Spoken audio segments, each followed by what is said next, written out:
Hi ಎಲ್ರಿಗೂ ನಮಸ್ಕಾರ. Share marketing Kannada ಚಾನೆಲ್ಗೆ ನಿಮಗೆ ಸ್ವಾಗತ. IPO ಸೀಸನ್ ಕಂಟಿನ್ಯೂ ಆಗ್ತದೆ. ಸಾಕಷ್ಟು ಮೇನ್ ಬೋರ್ಡ್ IPOಗಳು ಸಬ್ಸ್ಕ್ರಿಪ್ಷನ್ಗೆ ಓಪನ್ ಆಗ್ತದೆ. ಮುಂದಿನ ವಾರ ಕೂಡ 2 IPOಗಳು ಸಬ್ಸ್ಕ್ರಿಪ್ಷನ್ಗೆ ಓಪನ್ ಆಗ್ತದೆ. ಅದರಲ್ಲಿ ಮೊದಲನೇ ಕಂಪನಿ ಆಮ್ಕ್ಯೂರ್ ಫಾರ್ಮಾಸ್ಯೂಟಿಕಲ್ಸ್ ಪ್ರೈವೇಟ್ ಲಿಮಿಟೆಡ್ ಆಗಿರುತ್ತೆ. ಸೊ ಈ ಒಂದು ವಿಡಿಯೋನಲ್ಲಿ ಆಮ್ಕ್ಯೂರ್ ಫಾರ್ಮಾಸ್ಯೂಟಿಕಲ್ಸ್ನ ಬಿಸ್ನೆಸ್ ಮಾಡೆಲ್ ಅನ್ನು ಅರ್ಥ ಮಾಡ್ಕೊಳ್ಳೋಣ. ಹಾಗೆ IPO ಪ್ರೈಸ್ ಏನು, ಯಾವ ಒಂದು ದಿನದಂದು IPO ಬರ್ತಿದೆ, ಯಾವ ಒಂದು ವ್ಯಾಲ್ಯೂಯೇಷನ್ ಅಲ್ಲಿ IPOನ ತರ್ತಿದ್ದಾರೆ, ಕಂಪನಿಯ ಫಿನಾನ್ಷಿಯಲ್ಸ್ ಸ್ಟೇಬಲ್ ಆಗಿದೆಯಾ, ಹಾಗೆ ಎಷ್ಟು ಗ್ರೇ ಮಾರ್ಕೆಟ್ ಪ್ರೀಮಿಯಂ ನೋಡೋದಕ್ಕೆ ಸಿಗ್ತದೆ, ಈ ಒಂದು ಕಂಪನಿಯಲ್ಲಿ ಲಾಂಗ್ ಟರ್ಮ್ ಇನ್ವೆಸ್ಟ್ಮೆಂಟ್ ಅನ್ನು ಮಾಡಬೇಕಾ ಅಥವಾ ಕೇವಲ ಲಿಸ್ಟಿಂಗ್ ಗೇನ್ಸ್ಗಳನ್ನು ತಗೋಬೇಕಾ, ಅದ್ರ ಬಗ್ಗೆ ಕೂಡ ನಿಮಗೆ ಮಾಹಿತಿಯನ್ನ ಕೊಡ್ತೀನಿ. ಮೊದಲನೇದಾಗಿ ಆಮ್ಕ್ಯೂರ್ ಫಾರ್ಮಾಸ್ಯೂಟಿಕಲ್ಸ್ ನ ಬಗ್ಗೆ ತಿಳ್ಕೊಳ್ಳೋದಾದ್ರೆ 1981ರಲ್ಲಿ ಪ್ರಾರಂಭವಾದಂತಹ ಒಂದು ಭಾರತದ ಫಾರ್ಮಾಸ್ಯೂಟಿಕಲ್ ಕಂಪನಿ ಆಗಿರುತ್ತೆ.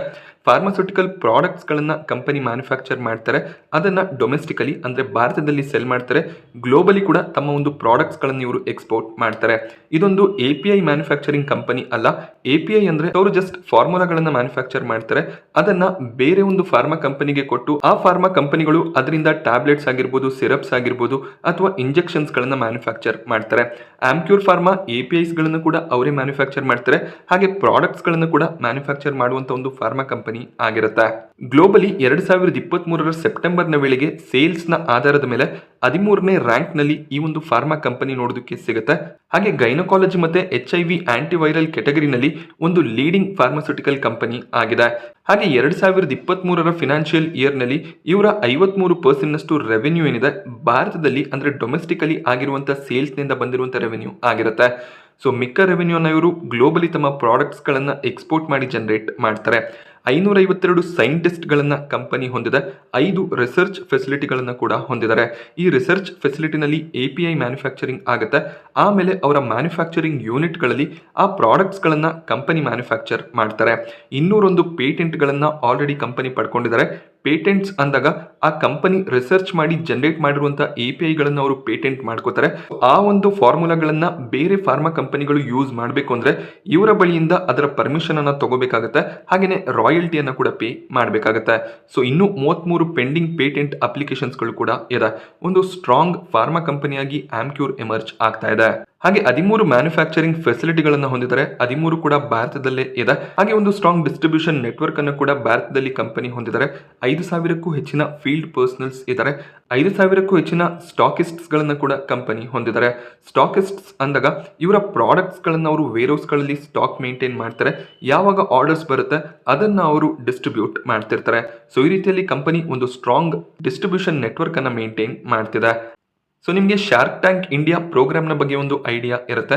ಈ ಒಂದು ಪ್ರೋಗ್ರಾಮ್ನಲ್ಲಿ ಸ್ಟಾರ್ಟ್ಅಪ್ ಕಂಪನಿಯಲ್ಲಿ ಇನ್ವೆಸ್ಟ್ಮೆಂಟ್ಗಳನ್ನು ಮಾಡ್ತಾರೆ. ಆ ಶಾರ್ಕ್ ಟ್ಯಾಂಕ್ ಇಂಡಿಯಾದ ಜಡ್ಜ್ ನಮಿತಾ ಥಾಪರ್, ಇವರ ತಂದೆ ಈ ಒಂದು ಕಂಪನಿಯ ಫೌಂಡರ್ ಆಗಿರ್ತಾರೆ. ಹಾಗೆ ನಮಿತಾ ಥಾಪರ್ ಕೂಡ ಈ ಕಂಪನಿಯಲ್ಲಿ ಎಕ್ಸಿಕ್ಯೂಟಿವ್ ಡೈರೆಕ್ಟರ್ ಆಗಿದ್ದಾರೆ. ಆಮ್ಕ್ಯೂರ್ ಫಾರ್ಮಾ IPO ಜುಲೈ 3 ಬುಧವಾರ ಸಬ್ಸ್ಕ್ರಿಪ್ಷನ್ಗೆ ಓಪನ್ ಆಗ್ತದೆ.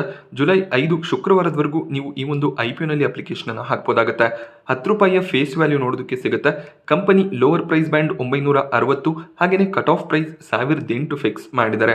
ಸೊ ರಿಟೇಲ್ ಕ್ಯಾಟಗರಿಯಲ್ಲಿ ಅಪ್ಲೈ ಮಾಡ್ತೀರಾ ಅಂದಾಗ 1008ರ ಕಟ್ ಆಫ್ ಪ್ರೈಸ್ ಏನಿದೆ ಆ ಒಂದು ಪ್ರೈಸ್ ನಲ್ಲಿ ನೀವು ಅಪ್ಲೈ ಮಾಡಬೇಕಾಗುತ್ತೆ. ಹಾಗೇನೆ HNI ಕ್ಯಾಟಗರಿಯಲ್ಲಿ ಕಟ್ ಆಫ್ ಪ್ರೈಸ್ ಅವೈಲೇಬಲ್ ಇರೋದಿಲ್ಲ. ಅವರು ಪ್ರೈಸ್ ಅನ್ನ ಸೆಲೆಕ್ಟ್ ಮಾಡಿ ಇನ್ವೆಸ್ಟ್ಮೆಂಟ್ ಅನ್ನ ಮಾಡಬಹುದಾಗುತ್ತೆ. ಹಾಗೆ ಲಾಟ್ ಸೈಜ್ ಏನಿದೆ 14 ಶೇರ್ಗಳ ಲಾಟ್ ಆಗಿರುತ್ತೆ. ಹಾಗೆ ಮಿನಿಮಮ್ ಒಂದು ಲಾಟ್ಗೆ ನೀವು ಅಪ್ಲೈ ಮಾಡಬೇಕಾಗುತ್ತೆ. ಒಂದು ಲಾಟ್ಗೆ ಅಪ್ಲೈ ಮಾಡೋದಕ್ಕೆ ₹14,112 ಬೇಕಾಗುತ್ತೆ. ಮ್ಯಾಕ್ಸಿಮಮ್ ರಿಟೇಲ್ ಕ್ಯಾಟಗರಿಯಲ್ಲಿ 14 ಲಾಟ್ಗೆ ನೀವು ಅಪ್ಲಿಕೇಶನ್ ಅನ್ನು ಹಾಕಬಹುದು. 14 ಲಾಟ್ಗೆ ಅಪ್ಲೈ ಮಾಡೋದಕ್ಕೆ ₹1,97,568 ಬೇಕಾಗುತ್ತೆ. 14ಕ್ಕೂ ಹೆಚ್ಚಿನ ಲಾಟ್ಗೆ ಅಪ್ಲೈ ಮಾಡ್ತೀರಾ ಅಂದಾಗ ಬೈ ಡಿಫಾಲ್ಟ್ ನೀವು HNI ಕ್ಯಾಟಗರಿಯಲ್ಲಿ ಅಪ್ಲೈ ಮಾಡಿದ ರೀತಿಯಲ್ಲಿ ಆಗುತ್ತೆ. ಹಾಗೆ ತುಂಬಾ ಜನಕ್ಕೆ ಒಂದು ಕನ್ಫ್ಯೂಷನ್ ಇದೆ. HNI ಕ್ಯಾಟಗರಿಯಲ್ಲಿ ಮುಂಚೆ ಪ್ರಪೋರ್ಷನಾಲಿಟಿ ಬೇಸಿಸ್ ಮೇಲೆ ಅಲಾಟ್ಮೆಂಟ್ ಆಗ್ತಿತ್ತು. ಅಂದ್ರೆ ಎಷ್ಟು ಓವರ್ ಸಬ್ಸ್ಕ್ರಿಪ್ಷನ್ ಆಗಿದೆ ಅಷ್ಟು ಲಾಟ್ಗೆ ನೀವು ಅಪ್ಲೈ ಮಾಡಿದಾಗ ಅಟ್ಲೀಸ್ಟ್ ನಿಮಗೆ ಒಂದು ಲಾಟ್ ಸಿಗ್ಬೋದು ಅನ್ನುವಂಥ ಒಂದು ಕಾನ್ಫಿಡೆನ್ಸ್ ಇರ್ತಿತ್ತು. ಬಟ್ ಈಗ ಆ ರೂಲ್ ಅನ್ನ ಸೆಬಿ ಚೇಂಜ್ ಮಾಡಿದ್ದಾರೆ. HNI ಕ್ಯಾಟಗರಿ ಅದು SHNI ಆಗಿರಲಿ ಬಿಗ್ HNI ಆಗಿರಲಿ ಆ ಕ್ಯಾಟಗರಿನಲ್ಲಿ ಲಾಟರಿ ಬೇಸಿಸ್ ಮೇಲೆನೆ ಅಲಾಟ್ಮೆಂಟ್ ಆಗೋದು. ಹಾಗೆ ಮಿನಿಮಮ್ ಅಲಾಟ್ಮೆಂಟ್ ಏನಿದೆ 2,10,000 ಆ ಒಂದು ರೇಂಜ್ ನಲ್ಲಿ ಆಗುತ್ತೆ. ಅಂದ್ರೆ 15 ಲಾಟ್ ಒಬ್ಬರಿಗೆ ಅಲಾಟ್ ಆಗುತ್ತೆ. ಸೊ ಒಂದು ಲಾಟ್ ಅಲಾಟ್ ಆಗೋದಿಲ್ಲ. ಸೊ ನಿಮಗೆ HNI ಕ್ಯಾಟಗರಿಯಲ್ಲಿ ಏನಾದರೂ ಅಲಾಟ್ಮೆಂಟ್ ಸಿಕ್ಕಿದ್ರೆ 15 ಲಾಟ್ಗಳ ಅಲಾಟ್ಮೆಂಟ್ ಸಿಗುವಂತ ಚಾನ್ಸಸ್ ಇರುತ್ತೆ. ಸೊ ಲಾಟರಿ ಬೇಸಿಸ್ ಮೇಲೆ ಆಗಿರೋದ್ರಿಂದ ಯಾರಿಗೆ ಲಕ್ ಇರುತ್ತೆ ಅವ್ರಿಗೆ ಅಲಾಟ್ಮೆಂಟ್ಸ್ ಆಗುತ್ತೆ. ಹಾಗೆ HNI ಕ್ಯಾಟಗರಿಯಲ್ಲಿ ಕೇವಲ 15% ಆಫರ್ ಮಾತ್ರ ಇರುತ್ತೆ. ಅದರಲ್ಲಿ 10% ಬಿಗ್ HNIs ಗಳಿಗೆ ಅಂದ್ರೆ ಯಾರು 10 ಲಕ್ಷಕ್ಕಿಂತ ಹೆಚ್ಚಿನ ಒಂದು ಅಪ್ಲಿಕೇಶನ್ಸ್ ಗಳನ್ನು ಹಾಕ್ತಾರೆ ಅವ್ರಿಗೆ ಅಲಾಟ್ ಆಗುತ್ತೆ. ಕೇವಲ 20% ಮಾತ್ರ SHNI ಅಂದರೆ ಯಾರು 10 ಲಕ್ಷಕ್ಕಿಂತ ಒಳಗೆ 2 ಲಕ್ಷದ ಮೇಲೆ ಅಪ್ಲಿಕೇಶನ್ಸ್ ಅನ್ನು ಹಾಕಿರ್ತಾರೆ ಅಂಥವ್ರಿಗೆ ಸಿಗುತ್ತೆ. ಅದರಿಂದ ಬೆಟರ್ ನೀವು ರಿಟೇಲ್ ಕ್ಯಾಟಗರಿಯಲ್ಲೇ ಅಪ್ಲೈ ಮಾಡಿ ಫ್ಯಾಮಿಲಿ ಮೆಂಬರ್ಸ್ನ ಹೆಸರಿನಲ್ಲಿ ಡಿಮ್ಯಾಟ್ ಅಕೌಂಟ್ಸನ್ನು ಹೊಂದಿದ್ರೆ ಒಂದೊಂದು ಅಕೌಂಟ್ನಿಂದ 2-3 ಲಾಟ್ಗಳಿಗೆ ನೀವು ಅಪ್ಲೈ ಮಾಡ್ಬೋದಾಗುತ್ತೆ. ಬಟ್ ಓವರ್ ಸಬ್ಸ್ಕ್ರೈಬ್ ಆದಾಗ ಎಲ್ರಿಗೂ ಕೂಡ ಒಂದೇ ಒಂದು ಲಾಟ್ ಸಿಗೋದು. ಸೊ ನಿಮ್ಮ ಫ್ಯಾಮಿಲಿ ಮೆಂಬರ್ಸ್ನ ಅಕೌಂಟ್ಸನ್ನು ಮಾಡಿ ಅದರಿಂದ ಅಪ್ಲೈ ಮಾಡೋದೇ ಬೆಟರ್ ಆಗಿರುತ್ತೆ. ಸೊ ನೀವು ಡಿಮ್ಯಾಟ್ ಅಕೌಂಟನ್ನು ಓಪನ್ ಮಾಡ್ತೀರಾ ಅಂದರೆ ಲಿಂಕ್ ನಿಮಗೆ ಡಿಸ್ಕ್ರಿಪ್ಷನ್ ಬಾಕ್ಸಲ್ಲಿ ಕೂಡ ಅವೈಲೇಬಲ್ ಇರುತ್ತೆ.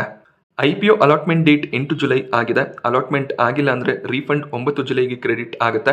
ಅಲಾಟ್ಮೆಂಟ್ ಆದರೆ ಶೇರ್ಸ್ಗಳು ಕೂಡ 9 ಜುಲೈಗೆ ನಿಮ್ಮ ಡಿಮ್ಯಾಟ್ ಅಕೌಂಟ್ಗೆ ಕ್ರೆಡಿಟ್ ಆಗುತ್ತೆ. IPO ಲಿಸ್ಟಿಂಗ್ ಡೇಟ್ 10 ಜುಲೈ ಆಗಿದೆ. ಆಮ್ಕ್ಯೂರ್ ಫಾರ್ಮಾಸ್ಯೂಟಿಕಲ್ಸ್ನ ಫಿನಾನ್ಷಿಯಲ್ಸನ್ನು ಅಬ್ಸರ್ವ್ ಮಾಡಿದಾಗ ಅಸೆಟ್ನಲ್ಲಿ ಒಳ್ಳೆ ಒಂದು ಗ್ರೋತ್ ಇಯರ್ ಆನ್ ಇಯರ್ ನೋಡೋದಕ್ಕೆ ಸಿಗ್ತದೆ. ಹಾಗೆಯೇ ರೆವೆನ್ಯೂ ಕೂಡ ಇಯರ್ ಆನ್ ಇಯರ್ ಗ್ರೋ ಆಗಿದೆ.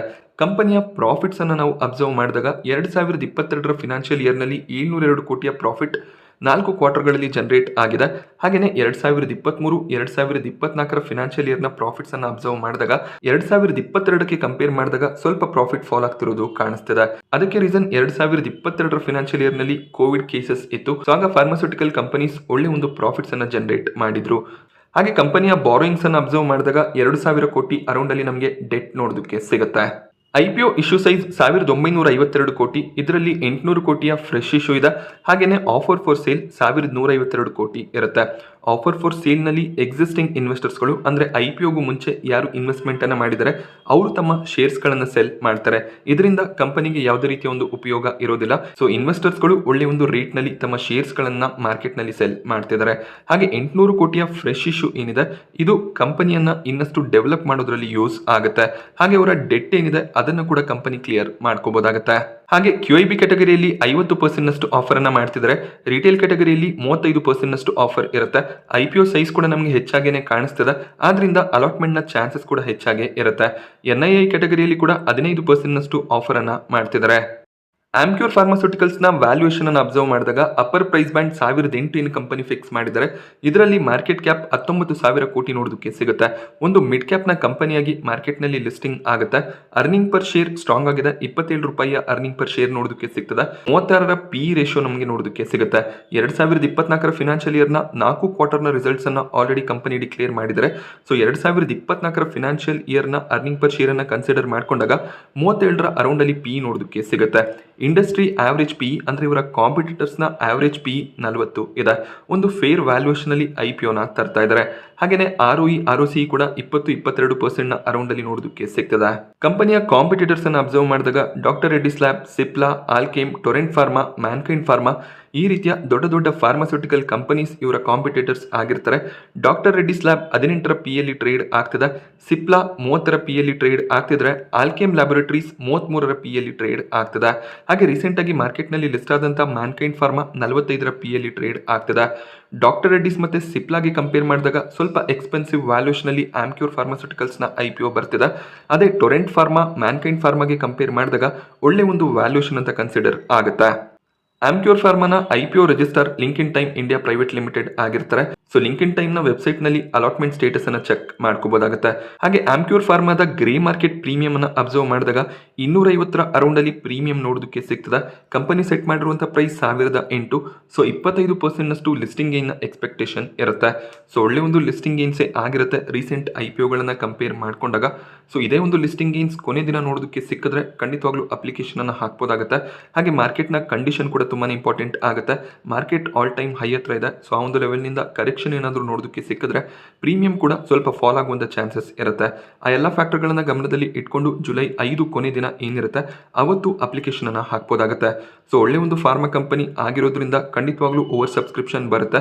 ಹಾಗೆ ರಿಟೇಲ್ ಕ್ಯಾಟಗರಿಯಲ್ಲಿ ಕೂಡ 15ರಿಂದ 20 ಟೈಮ್ ಸಬ್ಸ್ಕ್ರೈಬ್ ಆಗುವಂತ ಚಾನ್ಸಸ್ ಇರುತ್ತೆ. ಸೊ ಆಲ್ರೆಡಿ ನಾನು ಹೇಳಿದ ರೀತಿಯಲ್ಲಿ ಫ್ಯಾಮಿಲಿ ಮೆಂಬರ್ಸ್ನ ಅಕೌಂಟ್ಸ್ನಿಂದ ಕೂಡ ಅಪ್ಲಿಕೇಶನ್ಸ್ಗಳನ್ನು ಹಾಕ್ಬೋದು. ಯಾವುದಾದ್ರೂ ಒಂದು ಅಕೌಂಟ್ನಲ್ಲಿ ನಿಮಗೆ ಅಲಾಟ್ಮೆಂಟ್ ಸಿಗುವಂಥ ಚಾನ್ಸಸ್ ಇರುತ್ತೆ. ಹಾಗೆ ಲಾಂಗ್ ಟರ್ಮ್ನ ಪರ್ಸ್ಪೆಕ್ಟಿವ್ ಅನ್ನು ತಗೊಳ್ಳೋದಾದ್ರೆ ಒಳ್ಳೆ ಒಂದು ಗ್ರೋತ್ ಇದೆ ಕಂಪನಿಯಲ್ಲಿ. ಹಾಗೆಯೇ ಇವರ ರೆವೆನ್ಯೂ 10% CAGR ನೊಂದಿಗೆ ಗ್ರೋ ಆಗ್ತದೆ. ಇಂಡಿಯನ್ ಫಾರ್ಮಾ ಇಂಡಸ್ಟ್ರಿಗೆ ಕಂಪೇರ್ ಮಾಡಿದಾಗ ಮ್ಯಾನ್ಕೈಂಡ್ ಫಾರ್ಮಾ ಒಳ್ಳೆ ಒಂದು ಗ್ರೋತ್ ಅನ್ನು ತೋರಿಸ್ತಿದೆ. ಅದು ಬಿಟ್ಟರೆ ಆಮ್ಕ್ಯೂರ್ ಫಾರ್ಮಾನಲ್ಲಿ ಒಳ್ಳೆ ಒಂದು ರೆವೆನ್ಯೂ ಗ್ರೋತ್ ನಮಗೆ ನೋಡೋದಕ್ಕೆ ಸಿಗ್ತದೆ. ಆದ್ರಿಂದ ಮಿಡ್ ಟರ್ಮ್ನಿಂದ ಲಾಂಗ್ ಟರ್ಮ್ ಇನ್ವೆಸ್ಟ್ಮೆಂಟ್ನ ಪ್ಲಾನ್ಸ್ ಅನ್ನು ಕೂಡ ಮಾಡ್ಬೋದಾಗುತ್ತೆ.